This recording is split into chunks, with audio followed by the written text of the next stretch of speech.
সাল্লাম বলেছেন, আমি তোমাদেরকে উপদেশ দিচ্ছি তোমরা যুবকদের ব্যাপারে কল্যাণকামী হবে। সুবহানাল্লাহ বলেন। কারণ যুবকদের দিল নরম, আর আল্লাহ তাআলা আমাকে এই পৃথিবীতে উদারতা সহকারে দিন প্রতিষ্ঠার কাজে আমাকে পাঠিয়েছেন। আর এই পৃথিবীতে আমার আল্লাহর দেওয়া ইসলাম প্রতিষ্ঠা করার কাজে আমার বিরোধিতা করেছে বুড়োরা আর সহযোগিতা করেছে যুবকেরা। দেখেন না রাসূলুল্লাহর সাথে বিরোধিতা কারা করলো? তাদের বয়স কত? আবু জাহেল, আবু লাহাব, উতবা, সাইবা, মুগিরা, ওলীদ, আবু সুফিয়ান, কুষ্টি সুদ্দা সকলের বয়স ছিল 40-এর ওপরে। আর যারা ঈমান আনলো সর্বপ্রথম তাদের বয়সগুলি, রাসূলুল্লাহকে যারা সাহায্য করলেন, হযরতে জুবাইর ইবনুল আওয়াম, আব্দুর রহমান বিন আউফ ইসলাম কবুল করলেন, বয়স তখন 17 বছর। হযরতে আবু বকর ইসলাম কবুল করলেন, বয়স তখন 37 বছর। হযরত ওমর রাদিয়াল্লাহু তাআলা ইসলাম কবুল করলেন, বয়স তখন 26 বছর। হযরত আলী যখন ইসলাম কবুল করেছেন, বয়স তখন মাত্র 8.5 বছর। সব তরুণেরা, যুবকেরা ইসলামের জন্য রক্ত দিয়েছে, যুবকদের রক্তের উপর ইসলাম প্রতিষ্ঠিত হয়েছে। সুবহানাল্লাহ। সেই জন্য এই যৌবনকালে ইবাদতের মূল্য সর্বাধিক। আর বুড়োরাও যখন আল্লাহর দরবারে হাত তোলে, যারা বুড়ো আছেন, আমার বয়সে যারা এসে গেছেন বা আমার থেকে যাদের বয়স বেশি, আপনারা অসন্তুষ্ট হচ্ছেন না তো যে যুবকদের এত কইলাম আর আমরা কিছু পাইলাম না, এরকম বলবেন নাকি? এক বুড়ি এসে রাসূলুল্লাহকে বলছিলেন যে, হে রাসূল, আমার জন্য দোয়া করেন, আমি যেন জান্নাতে যাইতে পারি। রাসূলুল্লাহ বলছেন, বুড়ি তো জান্নাতে যাবে না, বুড়ি জান্নাতে যাবে না, বুড়ি তো কান্দে শেষ। রাসূলুল্লাহ বলতেছেন জান্নাতে যাবে না, রাসূলুল্লাহ বলছেন বুড়ি কান্দো না, তুমি যখন জান্নাতে যাবা একেবারে যুবতী হয়ে যাবা, তখন তুমি বুড়ি থাকবা না। সুবহানাল্লাহ। সুতরাং বুড়ো মানুষের মন খারাপ করার কারণ নাই, ওই যৌবন কালটা আমরা সবাই পার করে এসেছি। সুবহানাল্লাহ। সেটা যদি ভালো কাজে করে থাকি আল্লাহর কাছে পুরস্কার পাবো, আর যদি অন্যায় করে থাকি সেজন্য আল্লাহর কাছে বিনীতভাবে ক্ষমা চাই। আল্লাহ আমাদের মাফ করুন, বলি আমিন। সবাই বলি আমিন।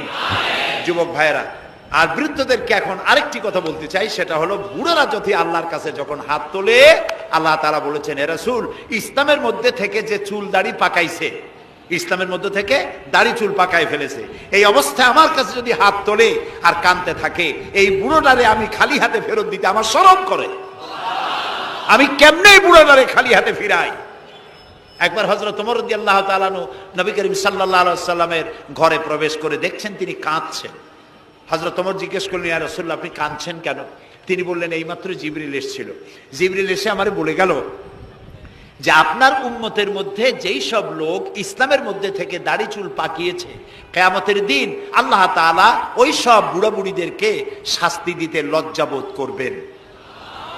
হযরত ওমর বলেন, ইয়া রাসূলুল্লাহ, এ তো আপনার উম্মতের জন্য শুভ সংবাদ, আপনি কাঁদেন কেন? আল্লাহর নবী বলেন, হে ওমর, আমার কান্নার কারণ ভিন্ন।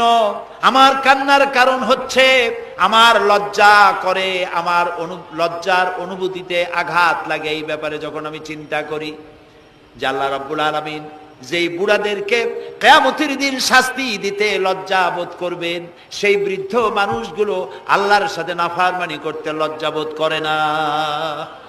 এই জন্য এই দুঃখে, এই লজ্জায় আমি কান্দি। বয়সের একটা সীমা থাকা উচিত যে আপনি কোন পর্যন্ত পাপ করবেন। বুড়া হয়ে গেছে, তারপরও মদ খায়, তারপরে জেনা, ব্যভিচার, শয়তানি, বদমাশি, এগুলি কি? দাড়ি চুল পাকা এগুলি কি? এগুলি আগে পাকতো না কারো।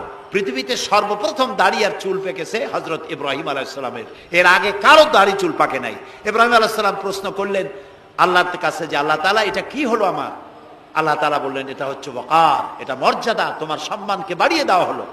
তো দাড়ি চুল পাকলে সম্মান বাড়ে। এই দাড়ি চুল পাকলো, এগুলি সিগন্যাল, সংকেত। দাড়ি পাকছে, সংকেত দেওয়া হলো তুমি কিন্তু বয়সের প্রান্তে এসেছো। চোখে কম দেখো, আর একটা সিগন্যাল, মৌতের আর একটা সিগন্যাল, খাইয়া হজম করতে পারো না আর একটা সিগন্যাল, তুমি ঘুমাইতে পারো না, রাতের বেলা ঘুম আসে না আর একটা সিগন্যাল, দাঁড়াতে পারো না, কোমর ব্যথা করে আর একটা সিগন্যাল।